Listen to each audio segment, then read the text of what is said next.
welcome to the 26th of October.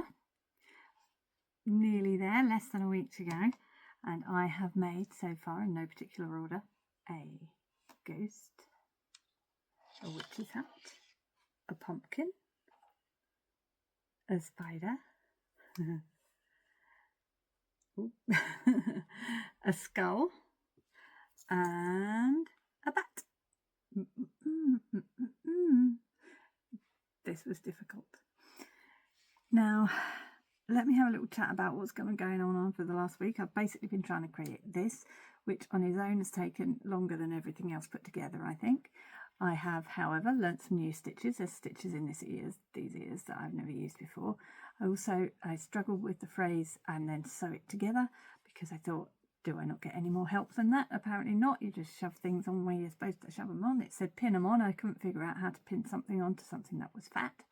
I also think I stuffed his head too much, so his little body is half the size of his head, and I don't think it should be half the size. I think it's supposed to be smaller, but anyway, and he goes upside down, so he's going to go on the garland, although he doesn't actually belong on the garland, but he looks like he could because he's virtually the same sort of size, so he's going to go on there.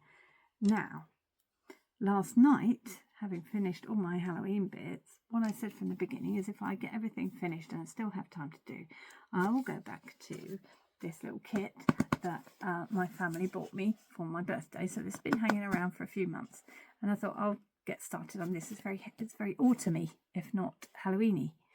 However, when I opened it up and started to work on it, and I have to admit I was working on it for quite a long time before I realised, this is a fox. I have instructions for a gnome.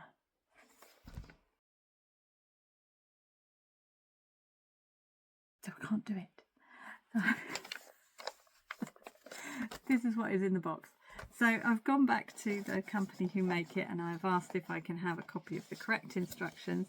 I'm hoping they'll send a PDF and I can just start on that. I'm hoping they'll email that to me.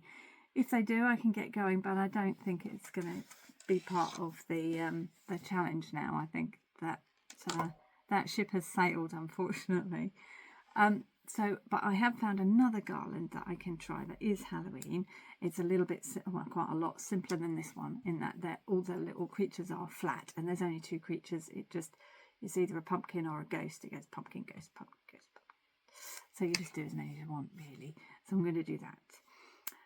I found at the same time a pattern which is far too complicated for this. I don't know I'll be able to do it anyway, probably not. Plus, I know I've got enough time.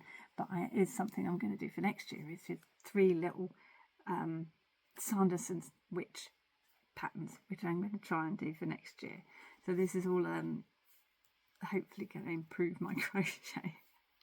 But I can only improve my crochet if they send me the right pattern. So that's where I am today. So I'm going to use the extra hour that we've got to get started on this new garland, and I'll let you know how I get on. All right. Thank you to everyone who has sponsored me. Thank you to everyone who has watched. We're going to see how much I can get done in the last few days leading up to Halloween. For copperfield.org, donate if you can. If you can't, please spread the word.